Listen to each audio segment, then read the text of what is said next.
Odd सतगुरु रामपाल जी परमेश्वर जी की जय हो। परमपिता परमात्मा सारी सृष्टि के रचनहार, कुल मालिक, असंख्य ब्रह्मांडों के स्वामी, जगत गुरु, तीनों लोकों में प्रवेश करके सबका भरण पोषण करने वाले राजाधिराज, आत्माधार, नाथों के नाथ, देवों के देव, महादेव, सर्वेश्वर, महेश्वर, मृत्युंजय, अजरो अमर, आदि अनादि सनातनी प्रभु, जगत पिता जगदीश्वर, श्री श्री 1008 की उपाधि के वास्तविक अधिकारी, अकाल मूर्त सौद स्वरूपी राम वासुदेव, सर्वगतम ब्रह्म, परम पूज्य, प्रथम पूज्य, परम संत, परम पुरुष, परम धनी, परम दयालु, सत्य कबीर, हक्का कबीर, कबीर, अल्लाह अकबर, बाखबर, अल्लाह ताला, जगत के तारणहार, जगत के मुक्तिदाता, जगत के जगन्नाथ, हारे के सहारे, हिंदुओं के राम, मुसलमानों के अल्लाह, सिखों के वाहिगुरु, ईसाइयों के मसीह, दया के सागर दया निधि, करुणा के सागर करुणा निधि, स्वयंभू परिभू, संकट मोचन, कष्ट हरण, मंगल करण, दुख भंजन, अविगत कबीर, निर्विकार निर्विषम परमात्मा, अलय अलेख सतगुरु, आदि अनादि सतगुरु, असली मर्यादा पुरुषोत्तम, असली राम, असली कृष्ण, असली घनश्याम, असली मुरारी, राजाओं के राजा, महाराजाओं के महाराजा, शहंशाहों के शहंशाह, सम्राटों के सम्राट, भगवानों के भगवान, अल्लाहों के अल्लाह, प्रभुओं के प्रभु, मसीहाओं के मसीह, सच्चे वाहिगुरु, बाबाओं के बाबा, पीरों के पीर, सेठों के सेठ, जगत सेठ, सावलसा सेठ, सर्वगुण संपन्न, अनंत कोटि कलाओं के स्वामी, अनंत कोटि ब्रह्मांडों के नायक, योगियों में महायोगी, ध्यानियों में महाध्यानी, सिद्धों में परम सिद्ध, ज्ञानियों में तत्वज्ञानी, ब्रह्म ज्ञानी, महाज्ञानी, परम ज्ञानी, सर्वश्रेष्ठ ज्ञानी, विज्ञानी, युवा कबीर, समरथ कबीर, असमवात, अमित ओजा, सच्चे रहनुमा, करीम अल्लाह, सुभान अल्लाह, दुनिया के अंतिम पैगंबर, 8 सितंबर 1951 से गांव धनाना, जिला सोनीपत, हरियाणा, भारतवर्ष की पावन भूमि पे प्रकट रियल कल की भगवान श्री नारायण साकार हरि, श्री बाबा साहेब, शब्द स्वरूपी राम, संत श्रोमणी सतगुरु रामपाल जी परमेश्वर जी के चरण कमल में साध संगति से जुड़ी हुई देश विदेश से हम सभी सत्सेवक भाई बहनों का अनंत कोटि दंडवत प्रणाम। सत्साई भाई और बहनों, दया पूज्य गुरुदेव भगवान की, सतगुरु रामपाल जी परमेश्वर जी की, सारी सृष्टि के रचयिता की, जिनके विशेष आशीर्वाद से आप और हम सभी सत्सेवक भाई बहन साध संगति से जुड़कर अपनी आत्मा के कल्याण हेतु भक्ति मार्ग पर गुरुदेव के तत्व ज्ञान को आधार बनाकर दृढ़ता के साथ निरंतर आगे की ओर बढ़ रहे हैं। भाई और बहनों, इस कलयुग की बिचली पीढ़ी में साध संगतियों का प्राप्त होना ये गुरुदेव भगवान की एक विशेष मेहर है। आप और हम सभी ने इस मेहर को इसी प्रकार से बनाकर रखना है। गुरुदेव के आशीर्वाद से उन्हीं के कर कमल से लिखित पवित्र पुस्तक कबीर सागर के सरलार्थ के ऊपर वीडियो बनाने की श्रृंखला जारी है। इसी श्रृंखला में आज हमारा ये 45वें नंबर का वीडियो है। प्रत्येक वीडियो में गुरुदेव भगवान के आशीर्वाद से आप और हम कुछ न कुछ नया सीखते हैं। अभी जो 45 नंबर का वीडियो है ये सिख धर्म के प्रवर्तक आदरणीय नानक जी के ऊपर है। नानक जी का संक्षिप्त जीवन परिचय है। सिख समाज को आज तक नहीं पता है कि नानक जी के गुरु कौन थे। ये सारी बातें आज हमें गुरुदेव भगवान के आशीर्वाद से इस वीडियो से पता चलेंगी। आज की वीडियो में वैसे कुछ खास नहीं है, विशेष नहीं है। जिस प्रकार से हमने अन्य महापुरुषों की कथा सुनी है, जैसे अब्राहिम सुल्तान अधम की, लेकिन नानक जी के संक्षिप्त जीवन परिचय में केवल सामान्य बातें हैं और इन बातों को जो गुरुदेव ने अपने कर कमल से लिखी हैं, हम केवल इनको पढ़ेंगे। कुछ विशेष समझाने योग्य चीज़ इसमें नहीं है, लेकिन गुरुदेव के कर कमल से लिखित होने के कारण हम इसको पढ़ते चले जाएंगे। उससे भी हम ढेर सारे पुण्य के भागी बनते हैं। तो कबीर सागर का सरलार्थ पेज नंबर 400 से स्टार्ट है। नानक जी का संक्षिप्त यथार्थ परिचय। आदरणीय श्री नानक साहिब जी प्रभु कबीर, जो कि धानक रूप में काशी में आए थे, जुलाहा के साक्षी। श्री नानक देव का जन्म विक्रमी संवत 1526 सन 1469 कार्तिक शुक्ल पूर्णिमा को हिंदू परिवार में श्री कालू राम मेहता खत्री के घर पर माता श्रीमती तृप्ता देवी की पवित्र कोख गर्भ से पश्चिमी पाकिस्तान के जिला लाहौर के तलवंडी नामक गांव में हुआ। इन्होंने फारसी, पंजाबी, संस्कृत भाषा पढ़ी हुई थी। श्रीमद् भगवत गीता जी को श्री ब्रजलाल पांडे से पढ़ा करते थे। श्री नानक देव जी के श्री चंद तथा लक्ष्मी चंद 2 लड़के थे। श्री नानक जी अपनी बहन नानकी की ससुराल शहर सुल्तानपुर में अपने बहनोई श्री जयराम जी की कृपा से सुल्तानपुर के नवाब के यहाँ मोदी खाने की नौकरी किया करते थे। प्रभु में असीम प्रेम था, क्योंकि यह पुण्यात्मा युगों युगों से पवित्र भक्ति ब्रह्म भगवान यानी काल की करते हुए आ रही थी। सतयुग में यही नानक जी राजा अम्बरीश थे तथा ब्रह्म भक्ति विष्णु जी को इष्ट मानकर किया करते थे। दुर्वासा जैसे महान तपस्वी भी इनके दरबार में हार मानकर क्षमा याचना करके गए थे। त्रेता युग में श्री नानक जी की आत्मा राजा जनक विदेही बने, जो सीता जी के पिता कहलाए। उस समय सुखदेव ऋषि, जो महर्षि वेदव्यास के पुत्र थे, जो अपनी सिद्धि से आकाश में उड़ जाते थे, परंतु गुरु से उपदेश नहीं ले रखा था। जब सुखदेव विष्णु लोक के स्वर्ग में गए तो गुरु न होने के कारण वापस आना पड़ा। यानी बिना गुरु के तो हम काल लोक के इन विशेष सुखदायी जगहों पर भी नहीं रह सकते। बैकुंठ में, स्वर्ग में, जन्नत में हम बिना अधिकारी गुरु बनाए और उसके बताए अनुसार भक्ति किए बिना हम इस काल के स्वर्ग में भी नहीं जा सकते। 84 लाख योनियां और नरक ही प्राप्त होते हैं। अगर किसी ने काल की भक्ति करनी है तो भी अधिकारी गुरु को ही धारण करके भक्ति करनी पड़ेगी, तभी थोड़ा बहुत समय वो स्वर्ग में काट पाएगा। अन्यथा मरने के बाद में सीधा प्रेत योनि, उसके बाद उनके श्राद्ध निकालो, फिर वे 84 में चले जाएंगे, फिर नरक भोगेंगे। विष्णु जी के आदेश से राजा जनक को गुरु बनाया, तब स्वर्ग में स्थान प्राप्त हुआ। अब सुखदेव ऋषि आम सांसारिक लोगों की नज़र में कितनी बड़ी तोप थी। वो सुखदेव ऋषि जो महर्षि वेद व्यास जी का पुत्र था, जिस वेद व्यास जी ने 18 पुराण, गीता, वेद इन सब का अनुवाद किया, इनको लिखा। ऋषि सुखदेव उनका पुत्र था और सुखदेव ऋषि में पिछले जन्म जन्मांतरों की भक्ति थी, उसके अंदर इतनी सिद्धि थी कि वो सशरीर पृथ्वी लोक से उड़कर स्वर्ग में चला जाता था, देवताओं के लोक में चला जाता था। ऐसे ही एक बार उसने श्री विष्णु जी के लोक में जाने की सोची, और जैसे ही वो श्री विष्णु जी के लोक में जाने लगा तो द्वारपालों ने वहीं पर रोक दिया। उसने कहा, भाई मुझे अंदर क्यों नहीं जाने दिया जा रहा। द्वारपालों ने कहा, जी आपके गुरु कौन है, आपके गुरु का नाम बताइए। यदि आपने गुरु बनाया होगा, गुरु यदि आपका अधिकारी होगा तो ही आप इस लोक में प्रवेश कर पाएंगे। तो सुखदेव ने कहा कि मुझे गुरु बनाने की क्या आवश्यकता है, मेरे अंदर तो पहले से बहुत ज़्यादा रिद्धि सिद्धि है। बोला, जी यहाँ का जो नियम है वो नियम है। बोला, आप मेरी भगवान विष्णु से बात कराइए। तुरंत वहाँ भगवान विष्णु प्रकट हो गए। विष्णु भगवान ने कहा कि भाई आप कितने बड़े रिद्धि सिद्धि वाले हैं, कुछ भी है, जो नियम है वो नियम है। यदि आपने गुरु धारण कर रखा है, वो भी अधिकारी, तो आप जी मेरे लोक में प्रवेश कर सकते हैं, अन्यथा नहीं कर सकते। और भाई और बहनों, वो सुखदेव ऋषि जब राजा परीक्षित को तक्षक नाग ने डसा, 7वें दिन उसकी मृत्यु होनी थी, और 7वें दिन जब उसको तक्षक नाग ने डसा तो उस समय सुखदेव ऋषि स्वर्ग लोक से परीक्षित राजा की भक्ति के आधार से विमान में बैठकर पृथ्वी पर आया था, उसको श्री सुख सागर की कथा सुनाने के लिए। जब ऐसे ऋषि महात्माओं को भी, सुखदेव जैसे ऋषि महात्मा को भी बिना गुरु के स्वर्ग में जाने की इजाजत नहीं, तो भाई और बहनों, भला आम प्राणियों की क्या औकात है। वर्तमान के शंकराचार्यों की, आचार्यों की, मंडलेश्वरों की, दुनिया भर के गुरुओं की, रोजाना यूट्यूब पर 4, 5, 10 आचार्य शंकराचार्य रोज पैदा होते हैं। भला इनकी क्या औकात है, इनमें से तो कोई अधिकारी ही नहीं है।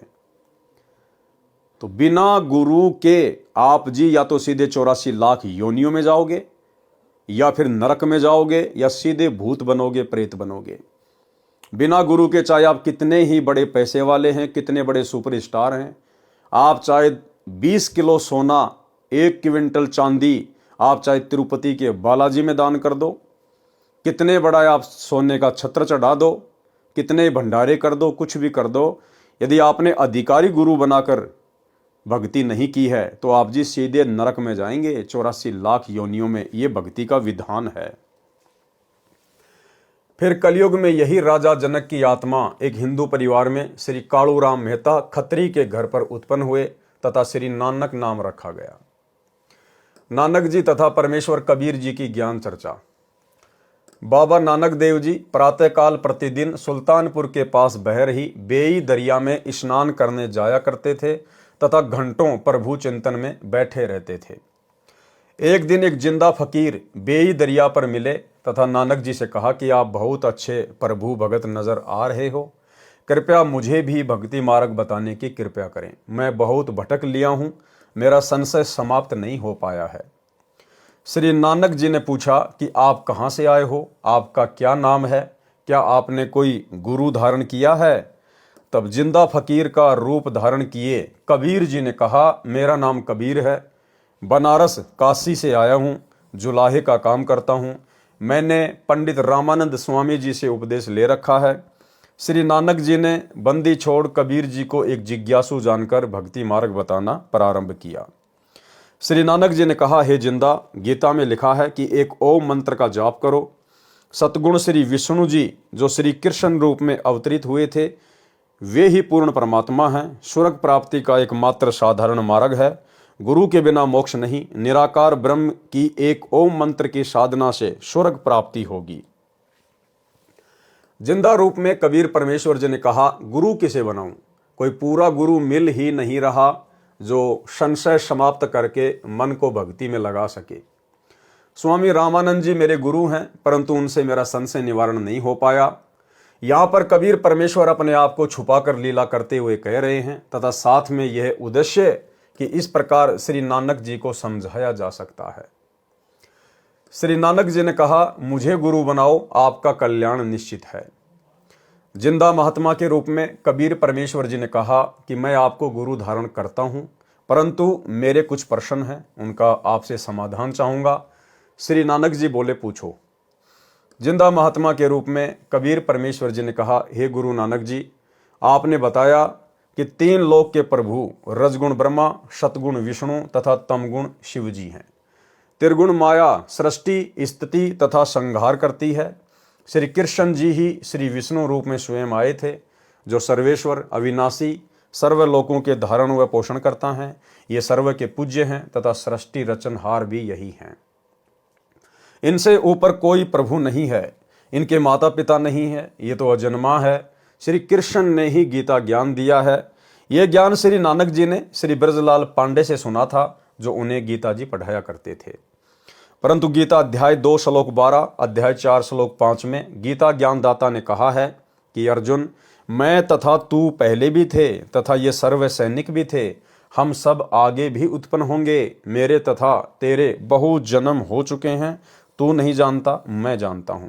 इससे तो सिद्ध है कि गीता ज्ञानदाता भी नाशवान है, अविनाशी नहीं है। गीता अध्याय 7 श्लोक 15 में गीता ज्ञानदाता प्रभु कह रहा है कि जो त्रिगुण माया, रजगुण ब्रह्मा जी, सतगुण विष्णु जी, तमगुण शिव जी, इन तीनों रजगुण ब्रह्मा, सतगुण विष्णु, तमगुण शिव जी को कहते हैं त्रिगुण माया।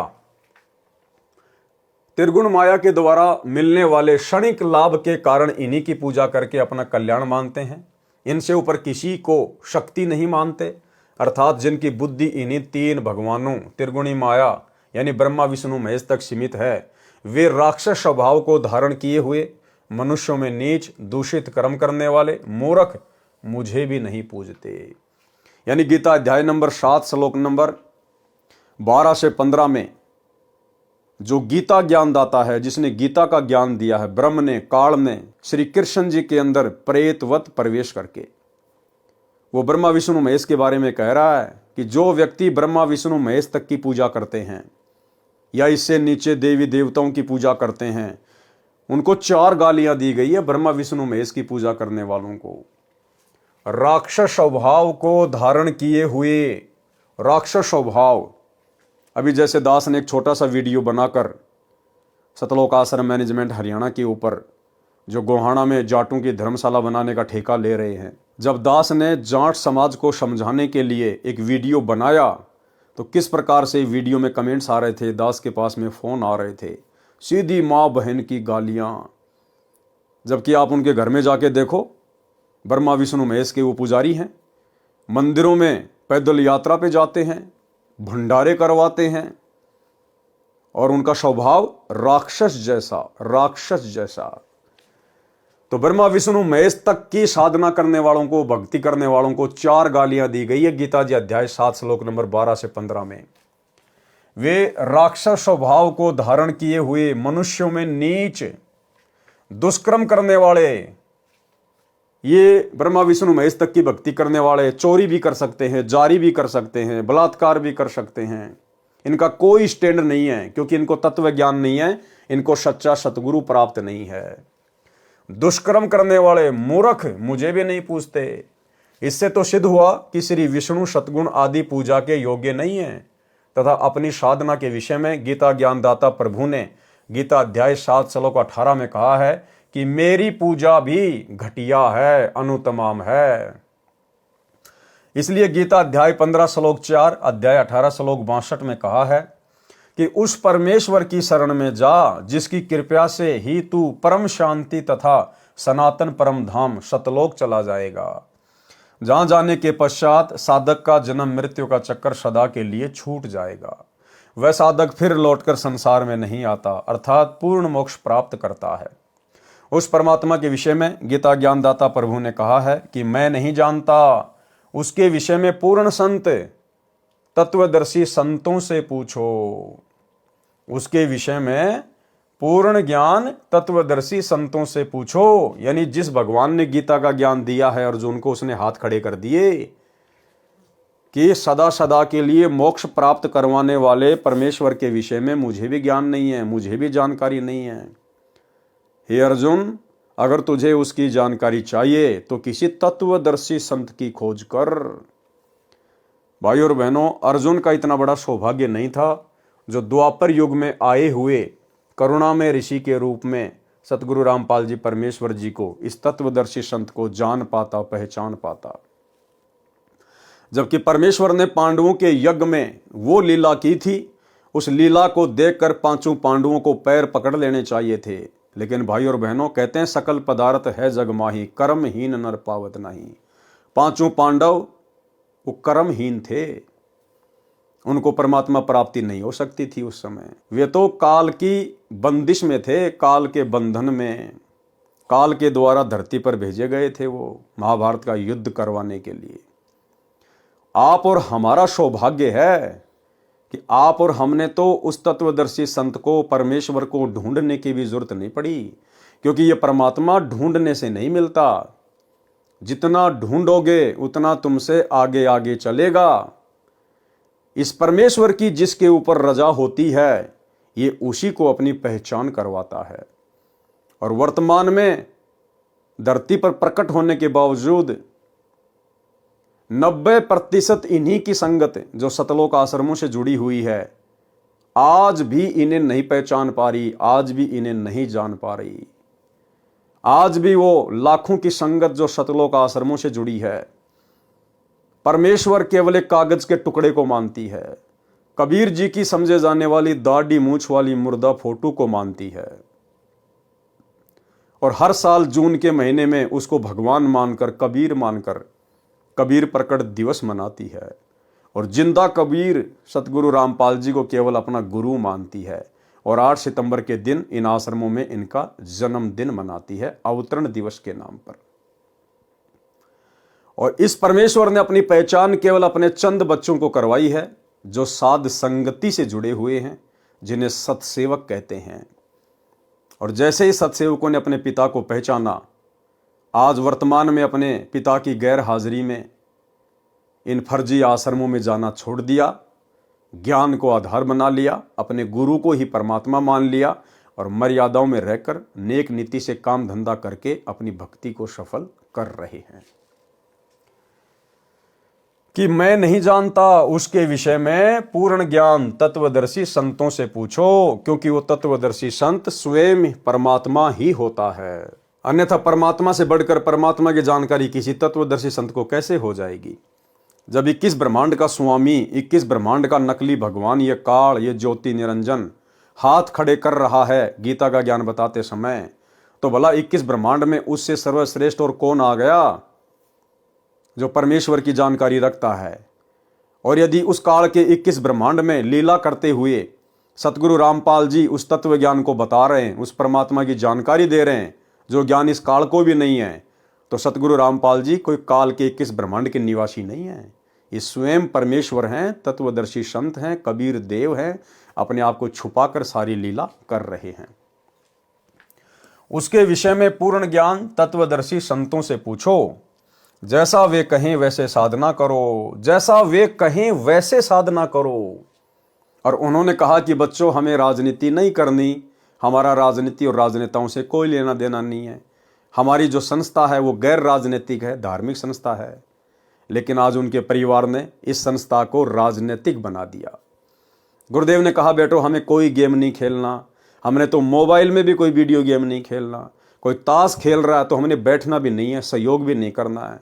बाकी ये मैच वगैरह देखना, ये क्रिकेट वगैरह, कबड्डी, वॉलीबॉल, फुटबॉल, चेस, शतरंज वगैरह, ये कैरम वगैरह कुछ नहीं खेलना।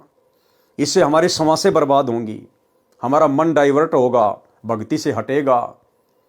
लेकिन संत रामपाल जी के कलयुगी परिवार ने धनाना गांव में बैडमिंटन का स्टेडियम बना दिया, कबड्डी के मैच करवाए जा रहे हैं, 31 हज़ार रुपये की गुरुदेव का बड़ा लड़का वीरेंद्र ट्रॉफी में इनाम दे रहा है। गुरुदेव ने कहा, बेटा भक्ति करो, परमात्मा तुम्हें कोई भी रोग नहीं होने देगा। इसके बावजूद गुरुदेव के कलयुगी परिवार ने धनाना आश्रम में 200 एकड़ जमीन में बहुत बड़े हॉस्पिटल का काम शुरू कर दिया। इन्हें बीमार होने का डर है, इन्हें अपने बाप की भक्ति पे विश्वास नहीं है। और भी ना जाने कितने कुकर्म सामाजिक संगठनों के साथ मिलकर इन लोगों ने करवाए हैं। तो भाई और बहनों, सत्सेवकों पर विशेष रजा हुई है गुरुदेव भगवान की, ज्ञान की और उनकी पहचान की।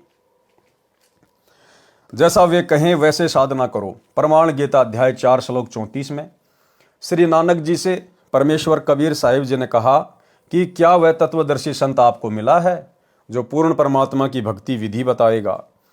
श्री नानक जी ने कहा, नहीं मिला। परमेश्वर कबीर जी ने कहा, जो भक्ति आप कर रहे हो ये तो पूर्ण मोक्षदायक नहीं है। उस पूर्ण परमात्मा के विषय में पूर्ण ज्ञान रखने वाला मैं ही वह तत्वदर्शी संत हूँ। बनारस काशी में धानक जुलाहे का कार्य करता हूँ। गीता ज्ञान दाता प्रभु स्वयं को नाशवान कह रहा है। जब स्वर्ग तथा महास्वर्ग भी नहीं रहेगा तो साधक का क्या होगा? जैसे आपने बताया कि श्रीमद् भगवद गीता में लिखा है कि ओम मंत्र के जाप से स्वर्ग प्राप्ति हो जाती है।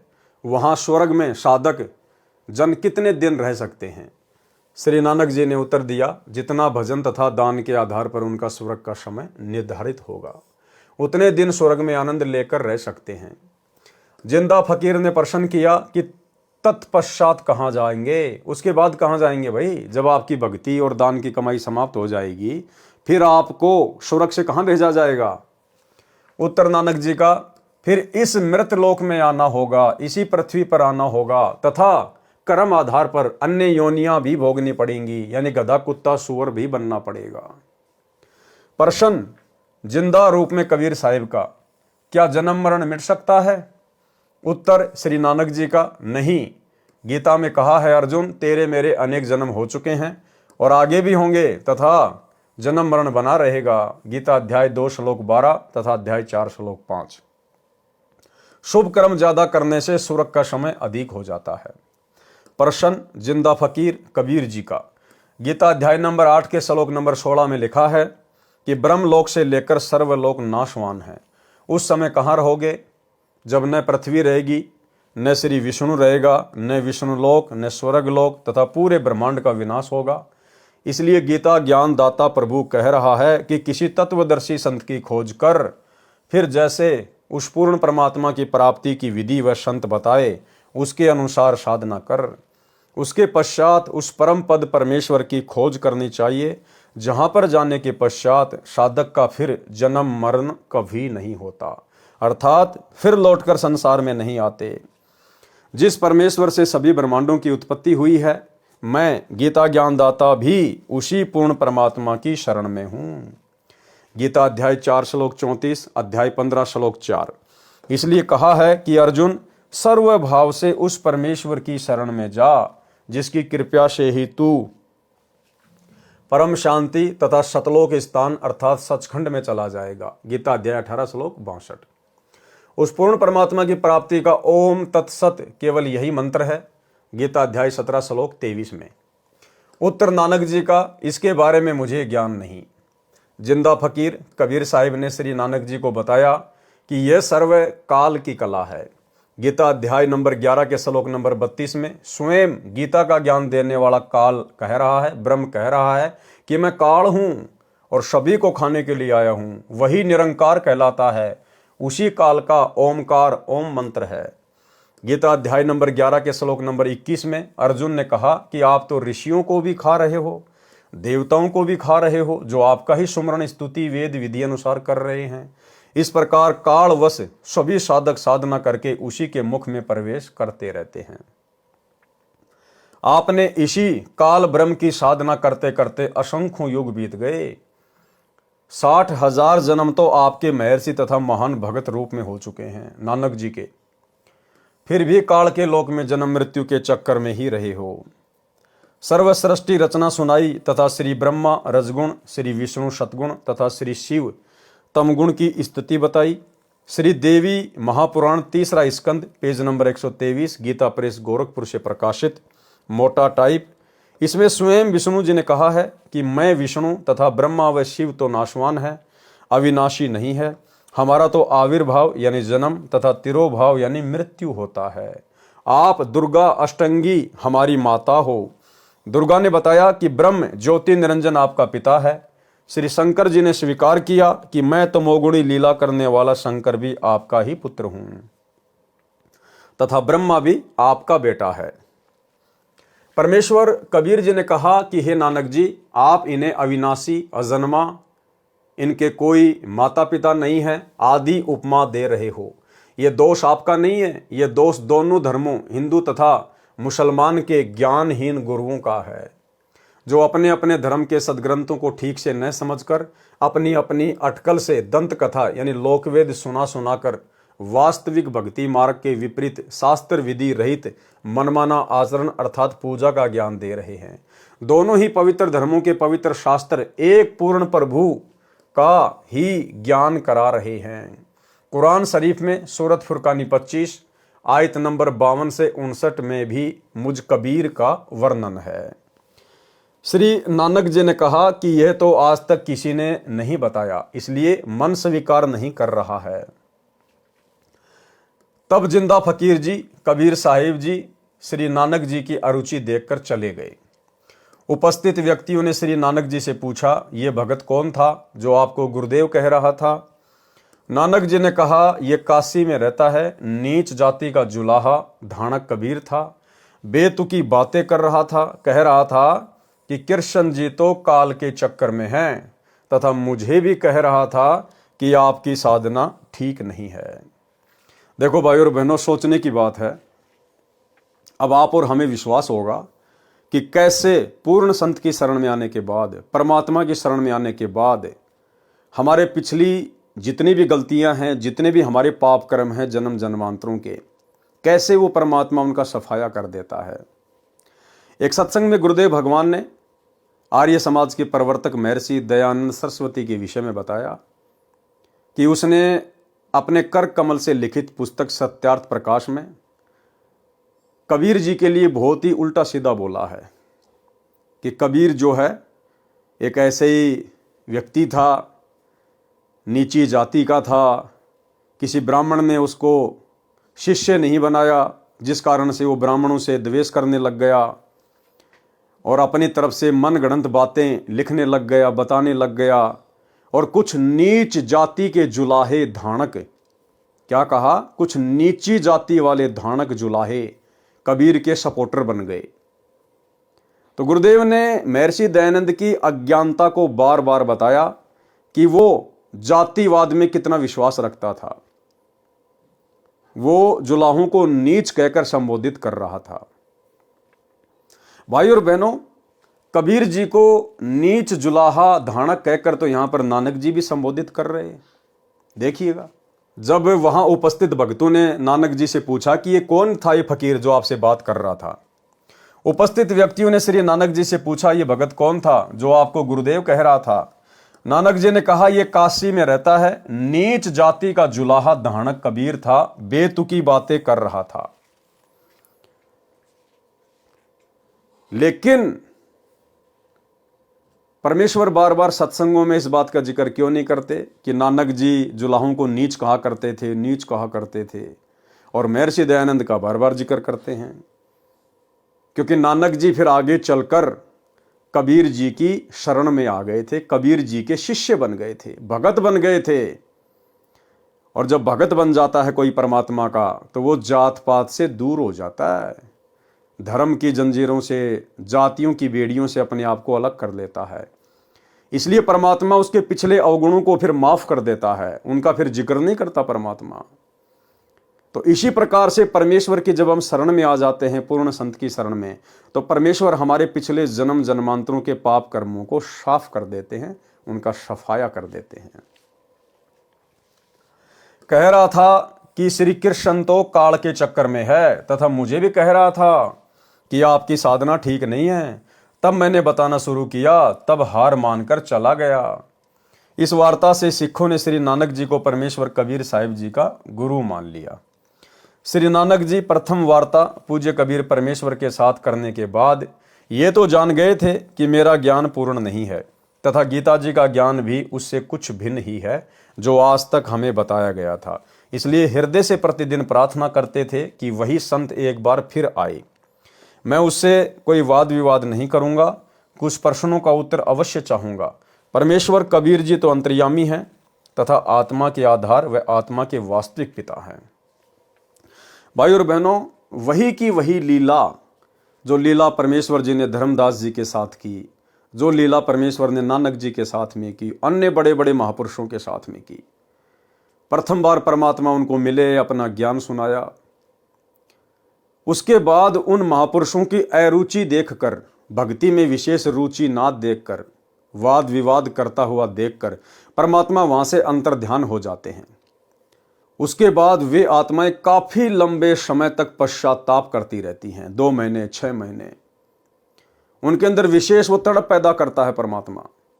जैसे धर्मदास जी ने, जब परमेश्वर उनको 6 महीने तक नहीं मिले, दर्शन नहीं दिए, तो धर्मदास जी ने संकल्प कर लिया कि मैं कुछ भी नहीं खाऊंगा, कुछ भी नहीं पीऊंगा, अगर परमेश्वर नहीं आए तो मैं भूखा ही मरूंगा। तो परमेश्वर फिर उस आत्मा की रुचि देखकर फिर वापस प्रकट हुए।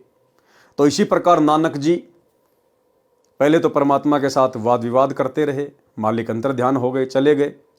लेकिन मन ही मन में नानक जी सोच रहे थे कि मेरा ज्ञान तो बिल्कुल आधा अधूरा है, और जो बातें वो फकीर कह रहा था बिल्कुल सत्य थी, कांटे की थी, भले मैं अभिमानवश नहीं मान रहा था। और मन ही मन में सोच रहे थे कि एक बार भगवान वो फिर से मिले, वो फिर से मिले, मैं कोई वाद विवाद नहीं करूंगा, मैं आगे का ज्ञान समझूंगा। फिर परमेश्वर जो है नानक जी को मिले, उनकी रुचि देखकर। ठीक इसी प्रकार भाइयों और बहनों, परमात्मा इस कलयुग की वर्तमान बिचली पीढ़ी में धरती पर सतगुरु रामपाल जी के रूप में प्रकट हैं, वही कबीर परमात्मा।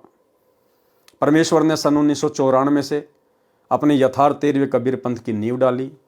दिन रात एक कर दी परमेश्वर ने, अपनी नौकरी को भी ठोकर मार दी, अपने परिवार को भी ठोकर मार दी, कभी मुड़ के नहीं देखा। दिन रात एक कर दी हम आत्माओं तक ये सत्ज्ञान पहुंचाने के लिए। उसके बाद भाइयों और बहनों, जब कई लाखों की संख्या में परमेश्वर के भगत हो गए गुरुदेव के, और जब परमेश्वर ने देखा कि ये तो एक प्रकार से अज्ञानियों का टोल इकट्ठा हो रहा है, ये सत्संगों पर विशेष विवेचन नहीं करते, इन सत्संगों के माध्यम से मैं जो इनकी आंखें खोलना चाहता हूं, इनकी बुद्धि खोलना चाहता हूं, गुरु रूप में आए हुए कबीर परमेश्वर की पहचान करवाना चाहता हूं, ये लोग समझ नहीं रहे, बकवादों से पीछे हट नहीं रहे। तो परमेश्वर आप और हम सबसे नाराज हो गए। नाराज हमारी भक्ति में अरुचि देखकर कि ये तो भक्ति को हल्के में ले रहे हैं, गुरु को हल्के में ले रहे हैं। ऐसा निर्मल ज्ञान दे दिया जो धरती पर आज तक किसी ने नहीं दिया, उसके बाद भी ये पहचान नहीं पा रहे। परमेश्वर हमारी अरुचि देखकर और हमसे दूर हो गए। भाई और बहनों, धर्मदास जी ने तो मात्र परमात्मा को 6 महीने में प्रसन्न कर लिया था। नानक जी ने भी कुछ ही महीनों में परमात्मा को प्रसन्न कर लिया था। लेकिन आज हम पिछली पीढ़ी के भगत 10 साल से अपने परमेश्वर को जो है प्रसन्न नहीं कर पा रही है। 10 साल से कुछ एक आत्माएं प्रयास कर रही हैं, लगी हुई है अपने परमेश्वर को परमेश्वर मानकर, ज्ञान आधार से अपने घर को आश्रम बनाकर हर प्रकार से मर्यादा में रहकर गुरु को प्रसन्न करने का निरंतर प्रयास कर रही हैं, लेकिन उनकी संख्या बहुत ही कम है सत्सेवकों की, साथ संगत वालों की। बाकी जो 90% हैं जो सतलोक आश्रमों से जुड़े हुए हैं, उनकी बकवादें बरवाला कांड के बाद से कहीं और ज्यादा बढ़ गई हैं। कम होनी चाहिए थी, परमात्मा को प्रसन्न करना चाहिए था, लेकिन उन 90% भक्तों की बकवादें, गुरुदेव के कलयुगी परिवार की बकवादें, इन कोऑर्डिनेटरों की बकवादें पहले से कहीं और ज़्यादा बढ़ गई। और यही कारण है कि परमेश्वर भक्ति में संगत की अरुचि देखकर आज 10 साल से संगत को दर्शन नहीं दे रहे। हिसार जेल में बैठे हुए हैं परमात्मा, क्योंकि वो अंतर्यामी है, हर एक आत्मा की स्थिति से परिचित है। तो भक्तों में अभी वो तड़फ है नहीं, भक्तों में अभी वो कशक है नहीं, जिसके चलते हमारे गुरुदेव भगवान हिसार जेल से बाहर आ सकें। तो भाई और बहनों, हम साथ संगत से जुड़े हुए भाई बहनों ने निरंतर प्रयास करते रहना है। अब हमने मर्यादा नहीं टूटने देनी है, भले हम टूट जाएं, घर छूट जाए, संसार छूट जाए, जगत रूठ जाए, लेकिन हमने अपने गुरुदेव को नहीं रूठाना है। असंख्य युग हो गए गुरुदेव को अप्रसन्न करते हुए। ये समय मिला है, ये मौका मिला है, ये मोक्ष का प्राइम टाइम है। ये योग संयोग महायोग सब कुछ गुरुदेव ने जोड़ा है। अन्यथा इस कलयुग की बिचली पीढ़ी में जिस समय परमात्मा धरती पे हैं और इस पीक टाइम में आप और हमारे को मनुष्य जन्म मिलना, जिस समय धरती पर अरबों खरबों में प्राणी हैं जिनको संत रामपाल जी में परमात्मा की सूरत भी दिखाई नहीं देती, उन्हें पता ही नहीं है, और आप और हम उनके शरण में आ चुकी हैं। चंद आत्माएं भक्ति कर रहे हैं, और सबसे बड़ी बात, हमें गुरु रूप में कबीर जी की पहचान हो गई। तो भाई और बहनों, आप और हमने निरंतर धर्मदास जी की तरह, नानक जी की तरह, अन्य महापुरुषों की तरह हमारी जो गलतियां बन चुकी हैं, हमने अपनी गलतियों की निरंतर परमेश्वर से क्षमा याचना मांगते रहना है, और विधि विधान अनुसार गुरुदेव को भोग लगाना, तीनों समय की विधान और विधि अनुसार आरतियां करना, अपना सुमरण करना, मर्यादाओं का विशेष ध्यान रखना, गुरु के अलावा किसी और में कोई आस्था नहीं रखना, उस दाढ़ी मूछ वाले कबीर जी के समझे जाने वाले नकली फोटो को भगवान मानकर उसका कबीर प्रकट दिवस नहीं मनाना, गरीबदास जी का बोध दिवस नहीं मनाना। अपने गुरु के अलावा न कबीर जी की फोटो अपने घर पे रखनी है, न गरीबदास जी की, न पंडित चिदानंद जी की, न दादा गुरु जी की। तो आप और हमने ज्ञान आधार से गुरु को प्रसन्न करने का प्रयास करना है, और हमारी इसी सच्ची तड़फ और लगन को देखकर गुरुदेव भगवान अवश्य दर्शन देंगे, और आप और हमारे कारण बाकी लोगों को भी गुरुदेव के दर्शन होंगे। तो हमने अपने प्रयास को सतत जारी रखना है। वह आत्मा के वास्तविक पिता हैं, अपनी प्यारी आत्माओं को ढूंढते रहते हैं। कुछ समय के उपरांत जिंदा फकीर रूप में कबीर जी ने उसी बेई नदी के किनारे पहुंचकर श्री नानक जी को राम राम कहा। उस समय श्री नानक जी कपड़े उतारकर स्नान के लिए तैयार थे। जिंदा महात्मा केवल श्री नानक जी को दिखाई दे रहे थे, अन्य को नहीं। श्री नानक जी से वार्ता करने लगे।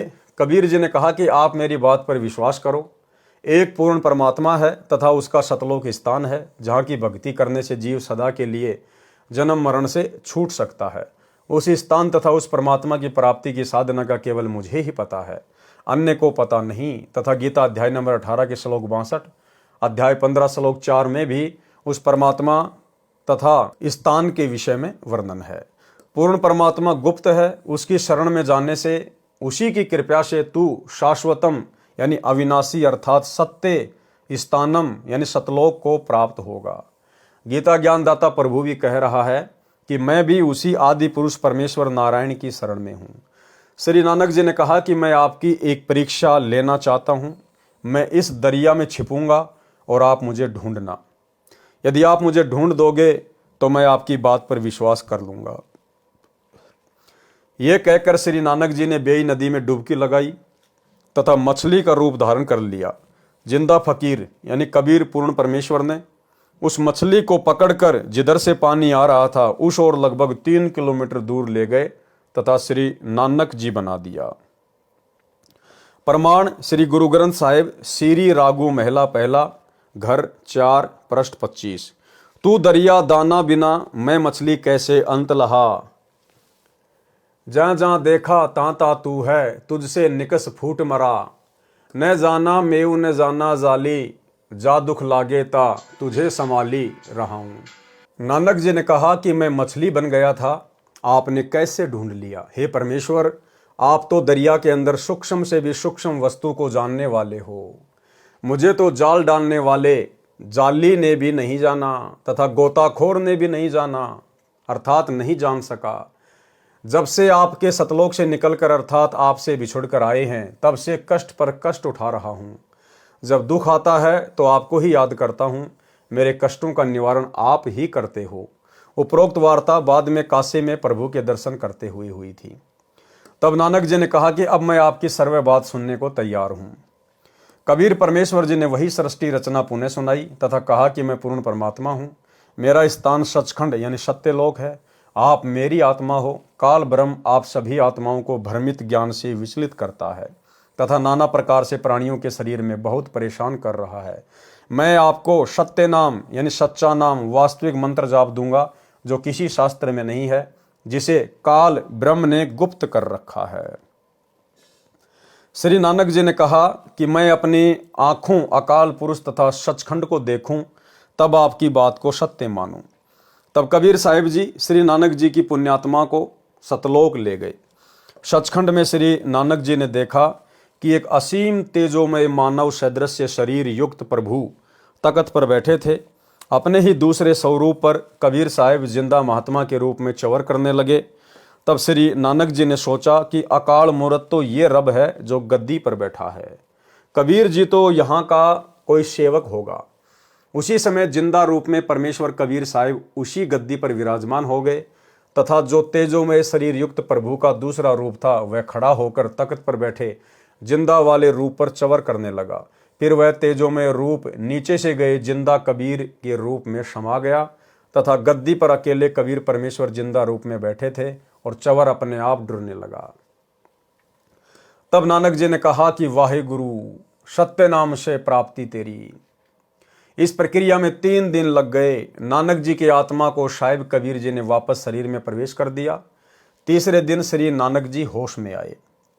उधर श्री जयराम जी ने, जो श्री नानक जी का बहनोई था, श्री नानक जी को दरिया में डूबा जानकर दूर तक गोताखोरों से तथा जाल डलवाकर खोज करवाई, परंतु कोशिश निष्फल रही और मान लिया कि श्री नानक जी दरिया के अथाह वेग में बहकर मिट्टी के नीचे दब गए। तीसरे दिन जब नानक जी उसी नदी के किनारे सुबह सुबह दिखाई दिए तो बहुत व्यक्ति एकत्रित हो गए। बहन नानकी तथा बहनोई श्री जयराम भी दौड़े गए। खुशी का ठिकाना नहीं रहा तथा घर ले आए। अब भाई और बहनों, जो वापस आया था तीसरे दिन, वो नानक नहीं था। वो नानक का शरीर जरूर था, लेकिन स्वयं कबीर परमात्मा थे। उसके बाद में जो भी लीलाएं हुई, जितने भी चमत्कार हुए, वो कबीर परमेश्वर जी ने किए। अन्यथा कबीर परमेश्वर के भक्ति मार्ग में उनका भगत कभी भी अपनी सिद्धियां नहीं दिखा सकता, कभी भी चमत्कार नहीं दिखा सकता। इससे तो भक्ति बर्बाद होगी। तो बाद में जो भी चमत्कार हुए सतलोक से वापस आने के बाद, वो नानक जी के रूप में कबीर परमात्मा सतगुरु रामपाल जी ने किए। बहन नानकी तथा बहनोई श्री जयराम भी दौड़े गए। खुशी का ठिकाना नहीं रहा तथा घर ले आए। श्री नानक जी अपनी नौकरी पर चले गए। मोदी खाने का दरवाजा खोल दिया तथा कहा, जिसको जितना चाहिए ले जाओ। पूरा खजाना लुटाकर शमशान घाट पर बैठ गए। जब नवाब को पता चला कि श्री नानक खजाना समाप्त करके शमशान घाट पर बैठा है, तब नवाब ने श्री जयराम की उपस्थिति में खजाने का हिसाब करवाया तो 760 रुपये अधिक मिले। नवाब ने क्षमा याचना की तथा कहा कि नानक जी, आप 708 रुपये जो आपके सरकार की ओर से अधिक हैं ले लो तथा फिर नौकरी पर आ जाओ। तब श्री नानक जी ने कहा कि अब सच्ची सरकार की नौकरी करूँगा, उस पूर्ण परमात्मा के आदेश अनुसार अपना जीवन सफल करूँगा। वह पूर्ण परमात्मा है जो मुझे बेई नदी पर मिला था। नवाब ने पूछा, वह पूर्ण परमात्मा कहाँ रहता है तथा ये आदेश आपको कब हुआ? श्री नानक जी ने कहा कि वह सचखंड में रहता है। बेई नदी के किनारे से मुझे स्वयं आकर वही पूर्ण परमात्मा सचखंड यानी सतलोक लेकर गया था। वह इस पृथ्वी पर भी आकार में आया हुआ है। उसकी खोज करके अपना आत्म कल्याण कराऊंगा। उस दिन के बाद श्री नानक जी घर त्याग कर पूर्ण परमात्मा की खोज पृथ्वी पर करने के लिए चल पड़े। श्री नानक जी सतनाम तथा वाही गुरु की रटना लगाते हुए बनारस पहुंचे। इसलिए अब पवित्र सिख समाज के श्रद्धालु केवल सत्य नाम श्री वाही गुरु कहते रहते हैं। सतनाम क्या है तथा वाही गुरु कौन है यह मालूम नहीं है, जबकि सत्य नाम सच्चा नाम गुरु ग्रंथ साहिब में लिखा है जो अन्य मंत्र हैं। जैसा कि कबीर साहिब ने बताया था कि मैं बनारस काशी में रहता हूँ, धानक जुलाहे का कार्य करता हूँ। मेरे गुरुजी काशी में सर्व प्रसिद्ध पंडित रामानंद जी हैं। इस बात को आधार रखकर श्री नानक जी ने संसार से उदास होकर पहली उदासी यात्रा बनारस काशी के लिए प्रारंभ की। प्रमाण के लिए देखें जीवन 10 गुरु साहिब, लेखक सोडी तेजा सिंह जी, प्रकाशक चतर सिंह जीवन सिंह, प्रश्न नंबर 50 पर। परमेश्वर कबीर साहिब जी स्वामी रामानंद जी के आश्रम में प्रतिदिन जाया करते थे।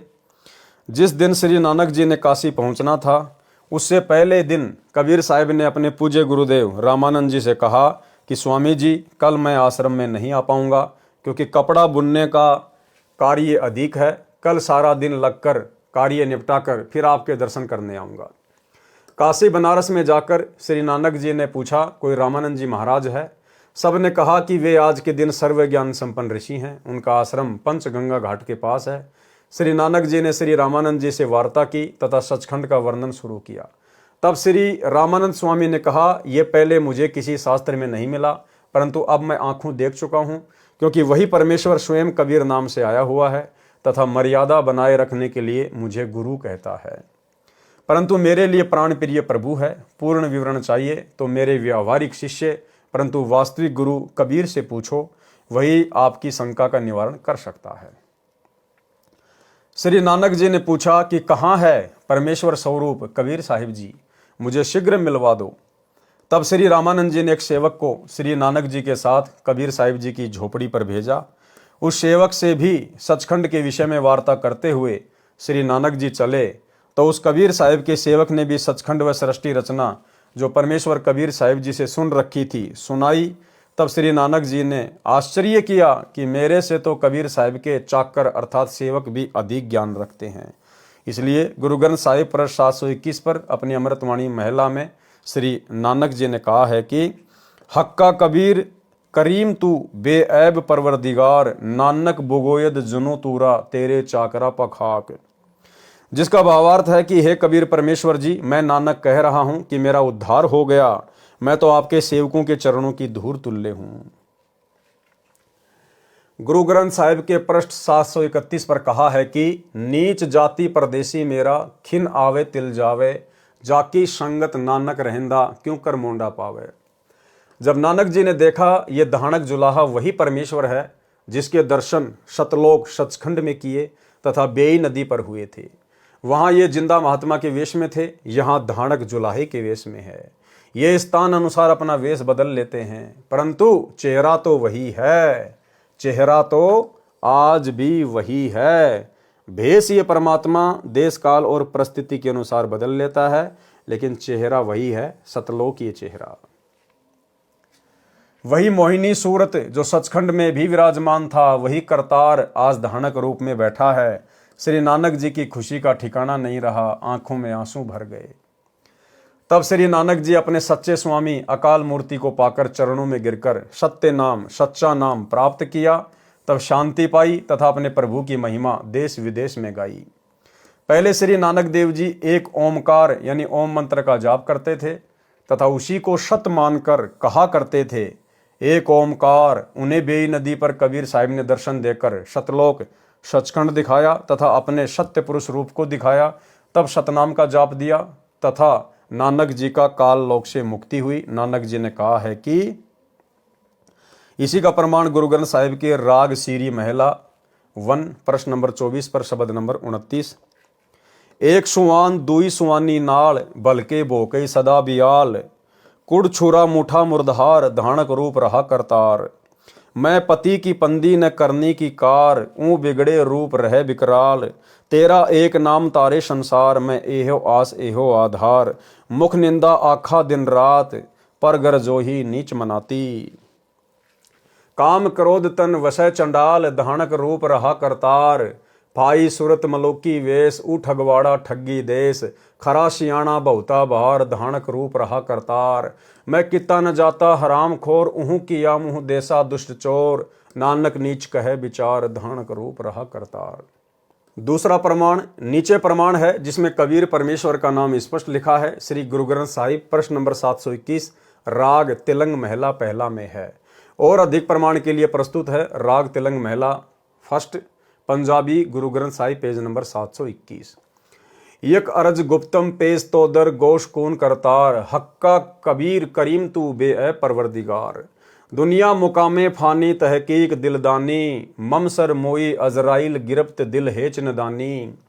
जन पीसर पदर बिरादरा कस नेस्त दस्तगीर, आखिर बैफ्तम कस नदारद चूं शब्द तकबीर। शबरोज गस्तम दर हवा करदेम बदी ख्याल, गाहे न नेकी कार करदम मम ई चीनी अहवाल। बदबख्त हम चू बखील गाफिल बेनजर बेकाब, नानक बोगोयद तनु जूरा तेरे चाकरा पाखाग। सरलार्थ आगे परमेश्वर ने इनका विस्तार से किया है। सरलार्थ यहाँ पर केवल हिंदी अनुवाद। हे शब्द स्वरूपी राम अर्थात शब्द से सर्व सृष्टि रचनहार दयाल सत्य कबीर, आप निर्विकार परमात्मा हैं। आपके समक्ष एक हृदय से विनती है कि ये पूरी तरह जान लिया है हे महबूब, ये संसार रूपी ठिकाना नासवान है। हे दाता, इस जीव के मरने पर अजराइल नामक यमदूत बेरहमी से पकड़कर ले जाता है। कोई साथी जन जैसे बेटा पिता भाईचारा साथ नहीं देता। अंत समय में कोई भाईचारा, कोई बेटा बेटी, कोई माता पिता, कोई साथ नहीं देगा, कोई सहारा नहीं देगा। इसलिए भाई और बहनों, आप और हमने केवल अपना एक ही साथी बनाना है और है भी एक ही, केवल गुरुदेव भगवान। हमने सतलोक आश्रम मैनेजमेंट हरियाणा वालों की तरह ना तो जाट आरक्षणों में बैठकर जाटों को अपना साथी बनाना है, ना फालतू का भाईचारा बढ़ाना है। आनंदपाल जैसे गुंडों की सीबीआई जांच का समर्थन करके 5 लाख रुपए उसकी सीबीआई जांच के लिए चंदे के रूप में देकर ना हमने राजपूत करनी सेना के साथ में उठना बैठना, ना भाईचारा बनाना है। ना हमने सतलोक आश्रम मैनेजमेंट हरियाणा की तरह गोहाना की जाट धर्मशाला में 5वां फ्लोर जो तकरीबन 1 करोड़ के आसपास बनेगा, ना हमने ये फालतू का भाईचारा निभाकर हमने अपने पैरों पर कुल्हाड़ी मारनी है। अंत में ये समाज, ये कुल किसी काम नहीं आएगा, कोई ढाल नहीं अड़ाएगा, केवल मर्यादा तोड़वाएगा। इसलिए हमने केवल एकमात्र भाईचारा, एकमात्र हमारा जो साथी है, केवल अपने गुरुदेव भगवान को ही बनाकर चलना है। हे दाता, इस जीव के मरने पर अजराइल नामक यमदूत बेरहमी से पकड़कर ले जाता है। कोई साथी जन जैसे बेटा पिता भाईचारा साथ नहीं देता। अंत में सभी उपाय और फर्ज कोई क्रिया काम नहीं आता। प्रतिदिन गश्त की तरह न रुकने वाली चलती हुई वायु की तरह बुरे विचार करते रहते हैं। शुभ कर्म करने का मुझे कोई जरिया या साधन नहीं मिला। ऐसे बुरे समय कलयुग में हमारे जैसे नादान लापरवाह शतमार्ग का ज्ञान न होने से ज्ञान नेत्रहीन था तथा लोकवेद के आधार से अनाप शनाप ज्ञान कहता रहता था। नानक जी कहते हैं कि मैं आपके सेवकों के चरणों की धूल डूबता हुआ बंदा नानक पार हो गया। भावार्थ, श्री गुरु नानक साहिब जी कह रहे हैं कि हे हक्का कबीर, सत कबीर, आपसे मेरी एक अर्ज है कि मैं तो सत्य ज्ञान वाली नजर रहित तथा आपके सतज्ञान के सामने तो निरुत्तर अर्थात जुबान रहित हो गया हूँ। हे कुल मालिक, मैं तो आपके दासों के चरणों की धूल हूँ, मुझे शरण में रखना। इसके पश्चात जब श्री नानक जी को पूर्ण विश्वास हो गया कि पूर्ण परमात्मा तो गीता ज्ञानदाता प्रभु से अन्य ही है, वही पूजा के योग्य है, पूर्ण परमात्मा की भक्ति तथा ज्ञान के विषय में गीता ज्ञानदाता प्रभु भी अनभिज्ञ है। परमेश्वर स्वयं ही तत्वदर्शी संत रूप से प्रकट होकर तत्व ज्ञान को जन जन को सुनाता है। क्या कह रहे हैं? परमेश्वर, कौन परमेश्वर? कबीर जी। परमेश्वर स्वयं ही यानी खुद ही तत्वदर्शी संत रूप से प्रकट होकर तत्व ज्ञान को जन जन को सुनाते हैं। आज तत्वदर्शी संत के रूप में प्रकट होकर जन जन को ये ज्ञान फिर कौन सुना रहे हैं? वही कबीर परमात्मा, यानी हमारे गुरुदेव स्वयं कबीर परमेश्वर हैं। परमेश्वर स्वयं ही तत्वदर्शी संत रूप से प्रकट होकर तत्व ज्ञान को जन जन को सुनाता है। जिस ज्ञान को वेद भी नहीं जानते, वह तत्व ज्ञान केवल पूर्ण परमेश्वर सत्य पुरुष ही स्वयं आकर ज्ञान करवाता है। श्री नानक जी का जन्म पवित्र हिंदू धर्म में होने के कारण पवित्र गीता जी के ज्ञान पर पूर्ण रूपेण आश्रित थे। फिर स्वयं प्रत्येक हिंदू श्रद्धालु तथा ब्राह्मण गुरुओं आचार्यों से गीता जी के 7 श्लोकों के विषय में पूछते थे। सर्व गुरुजन निरुत्तर हो जाते थे, परंतु श्री नानक जी के विरोधी हो जाते थे। उस समय शिक्षा का भाव था। उन झूठे गुरुओं की दाल गलती रही। गुरुजन जनता को ये कहकर श्री नानक जी के विरुद्ध भड़काते थे कि श्री नानक झूठ कह रहा है। गीता में ऐसा कहीं नहीं लिखा है कि श्री कृष्ण जी के ऊपर कोई शक्ति है। कबीर प्रभु से तत्व ज्ञान से परिचित होकर श्री नानक जी पवित्र मुसलमान धर्म के श्रद्धालुओं तथा काजी व मुल्लाओं तथा पीरों गुरुओं से पूछा करते थे कि पवित्र कुरान शरीफ की सूरत फुरकानी संख्या 25 आयत नंबर 19, 21, 52 से 58, 59 में कुरान शरीफ बोलने वाला प्रभु अल्लाह कह रहा है कि सर्व ब्रह्मांडों का रचनहार, सर्व पाप गुनाहों का नाश, क्षमा करने वाला, जिसने 6 दिन में सृष्टि रचना की तथा 7वें दिन तख्त पर जा विराजा, जो सर्व के पूजा इबाद ही कबीरा पूजा के योग्य है, वह कबीर परमेश्वर है। काफिर लोग अल्लाह कबीर प्रभु को समर्थ नहीं मानते। आप उनकी बातों में मत आना। मेरे द्वारा दिए इस कुरान शरीफ के ज्ञान पर विश्वास रखकर उनके साथ ज्ञान चर्चा रूपी संघर्ष करना। उस अल्लाहु अकबीर अर्थात अल्लाहु अकबर कबीर प्रभु की भक्ति तथा प्राप्ति के विषय में मैं कुरान शरीफ ज्ञान का ज्ञानदाता प्रभु नहीं जानता। उसके विषय में किसी तत्वदर्शी संत बाखबर से पूछो। पवित्र मुसलमान धर्म के मार्गदर्शकों से पूछा कि यह स्पष्ट है कि श्री कुरान शरीफ के ज्ञानदाता प्रभु, जिसे हजरत मोहम्मद जी अपना अल्लाह मानते थे, के अतिरिक्त कोई और समर्थ परमेश्वर है जिसने सारे संसार की रचना की है, वही पूजा के योग्य है। कुरान शरीफ का ज्ञानदाता प्रभु अपनी साधना के विषय में तो बता चुका है कि 5 समय नमाज करो, रोजे रखो, बंग दो। फिर वही प्रभु किसी अन्य समर्थ प्रभु की पूजा के लिए कह रहा है। क्या वह बाखबर तत्वदर्शी संत आप किसी को मिला है? यदि मिला हो तो ये साधना नहीं करते, इसलिए आपकी पूजा वास्तविक नहीं है, क्योंकि पूजा के योग्य पूर्ण मोक्षदायक पाप विनाशक तो केवल कबीर नामक प्रभु है। आप प्रभु को निराकार कहते हो। कुरान शरीफ में सूरत फुरकानी संख्या 25 आयत नंबर 58 से 59 में स्पष्ट किया है कि कबीर अल्लाह कबीर प्रभु ने 6 दिन में सृष्टि रची तथा ऊपर तख्त पर जा बैठा। इससे तो स्पष्ट हुआ कि कबीर नामक अल्लाह साकार है, क्योंकि निराकार के विषय में एक स्थान पर बैठना नहीं कहा जाता। इसी की पुष्टि पवित्र बाइबल उत्पत्ति विषय में कहा है कि प्रभु ने 6 दिन में सृष्टि की रचना की तथा 7वें दिन विश्राम किया, अर्थात आकाश में जा बैठा तथा प्रभु ने मनुष्य को अपने स्वरूप के अनुसार उत्पन्न किया। इससे भी स्वयं सिद्ध है कि परमात्मा का शरीर भी मनुष्य जैसा है, अर्थात प्रभु साकार है। आपकी कुरान शरीफ सही है, परंतु आप न समझकर अपना तथा अपने अनुयायियों का जीवन व्यर्थ कर रहे हो। आओ आपको अल्लाह कबीर सशरीर दिखाता हूँ। बहुत से श्रद्धालु श्री नानक जी के साथ पूज्य कबीर परमेश्वर की झोपड़ी के पास गए।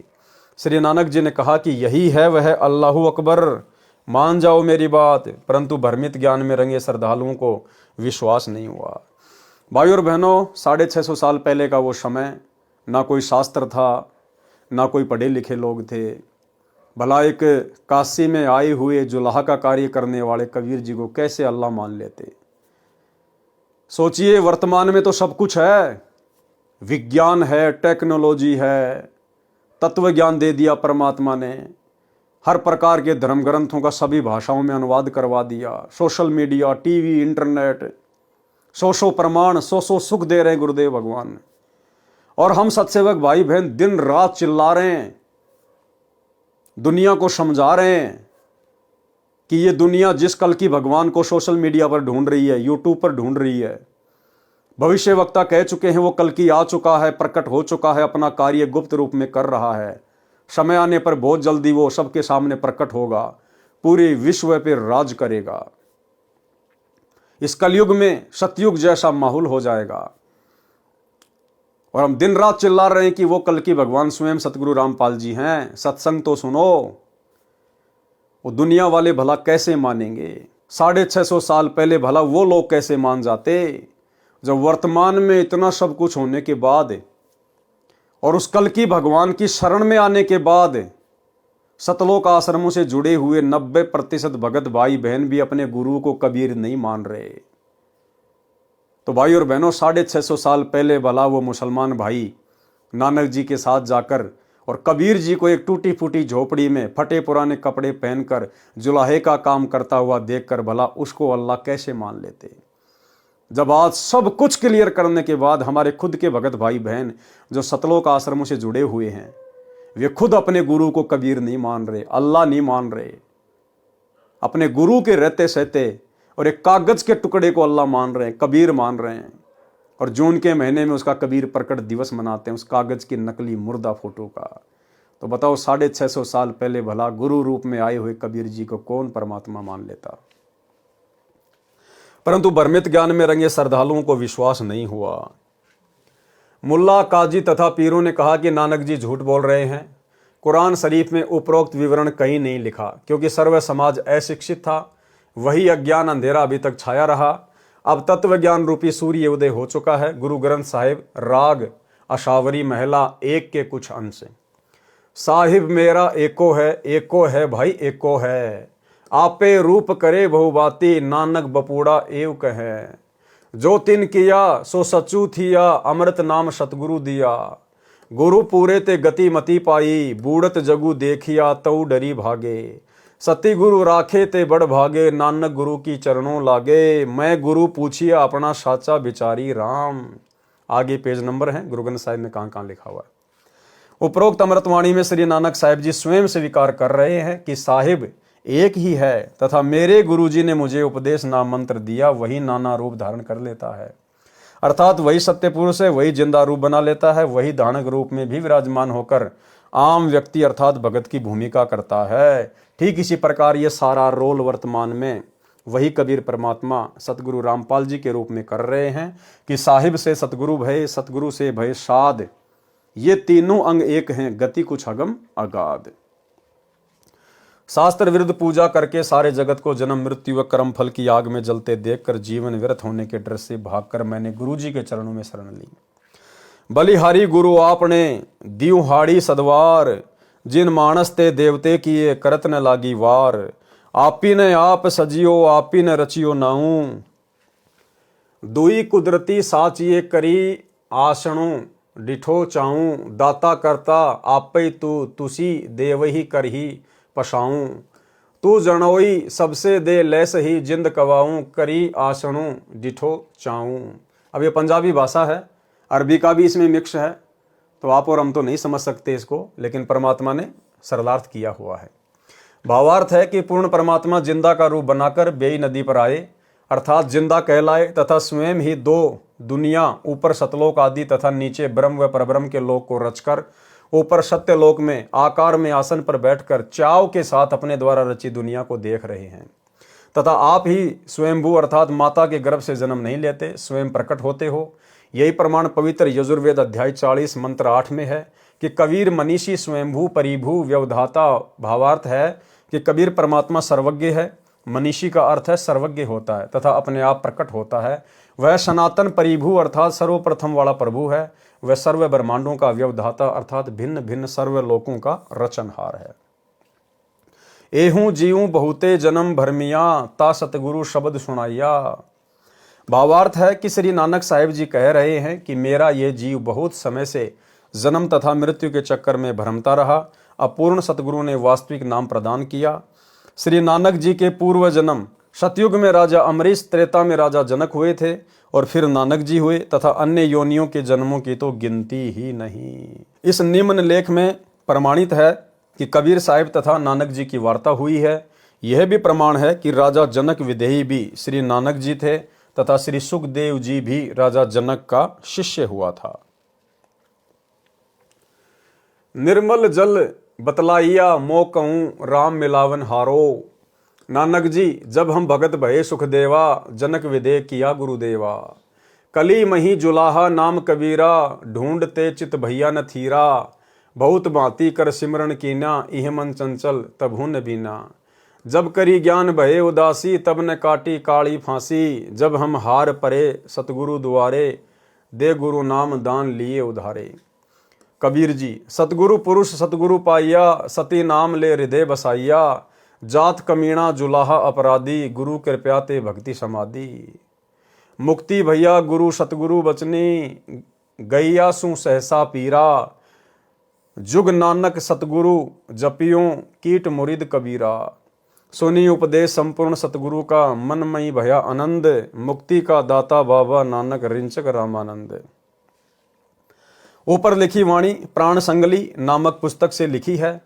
इसमें स्पष्ट लिखा है कि वाणी संख्या 9 तक दोहों में पूरी पंक्ति के अंतिम अक्षर मेल खाते हैं, परंतु वाणी संख्या 10 की 5 पंक्तियां तथा वाणी संख्या 11 की पहली 2 पंक्तियां चौपाई रूप में हैं तथा फिर 2 पंक्तियां दोहा रूप में हैं तथा फिर वाणी संख्या 12 में केवल 2 पंक्तियां हैं जो फिर दोहा रूप में हैं।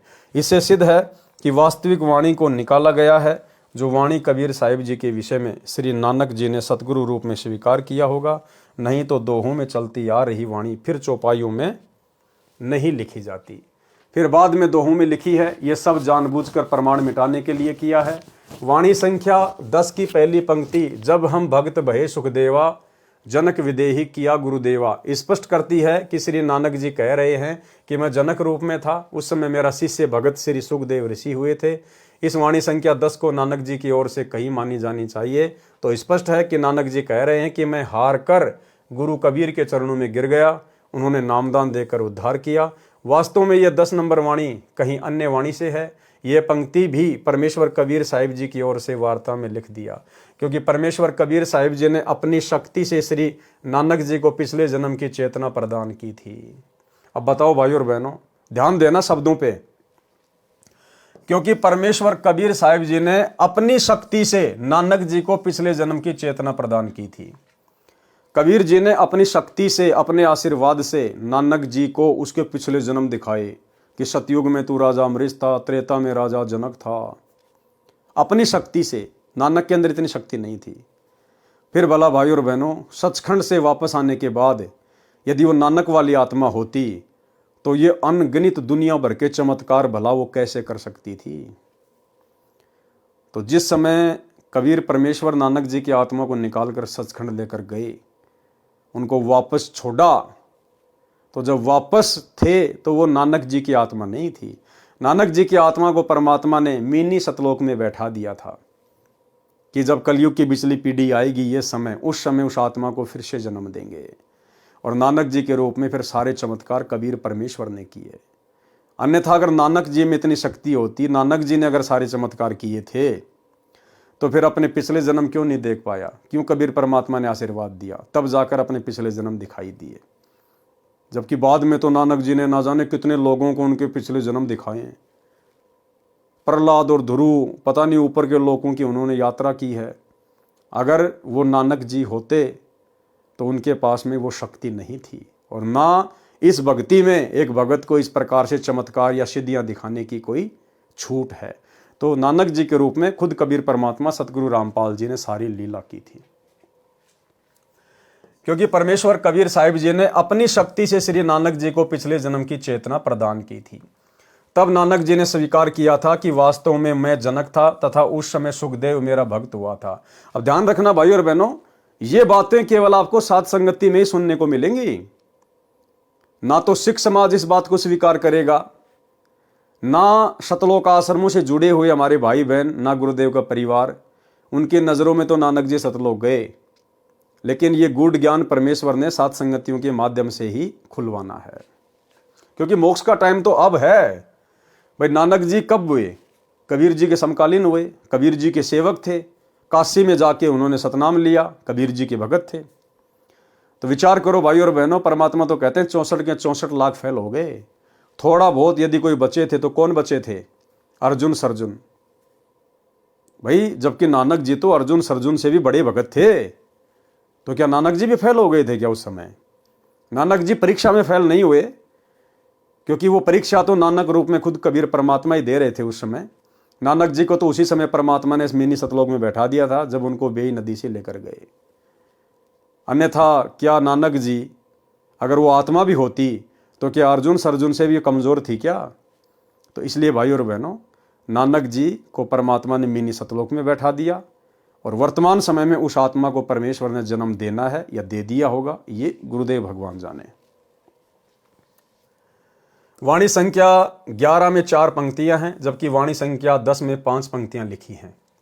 वास्तव में प्रथम पंक्ति जब हम भगत भये सुखदेवा वाली में अन्य 3 पंक्तियां थी, जिनमें कबीर परमेश्वर को श्री नानक जी ने गुरु स्वीकार किया होगा, उन्हें जानबूझकर निकाला गया लगता है। अब ये तो परमेश्वर हैं सदगुरु रामपाल जी, तो इनसे क्या छुपा हुआ, तभी तो सारी बातें बता रहे हैं। वाणी संख्या 1 व 2 में 6 पंक्तियां हैं, वाणी संख्या 3 व 4 में 4 पंक्तियां हैं, वाणी संख्या 5 व 6 में 3 पंक्तियां हैं, वाणी संख्या 7 में 4 पंक्तियां हैं, वाणी संख्या 8 में 3 पंक्तियां हैं, वाणी संख्या 9 में 2 पंक्तियां हैं, वाणी संख्या 10 में 5 पंक्तियां हैं, वाणी संख्या 11 में 4 पंक्तियां हैं तथा वाणी संख्या 12 में 2 पंक्तियां हैं। यदि ये वाणी पूरी होती तो सर्व वाणियों कलियों में एक जैसी वाणी संख्या होती।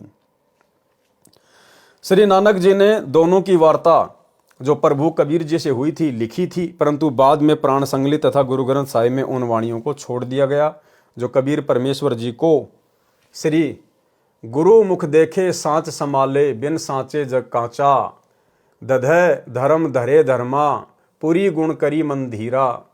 गुरु ग्रंथ साहिब में एक ही पंक्ति है, ये पंक्ति अधूरी छोड़ रखी है।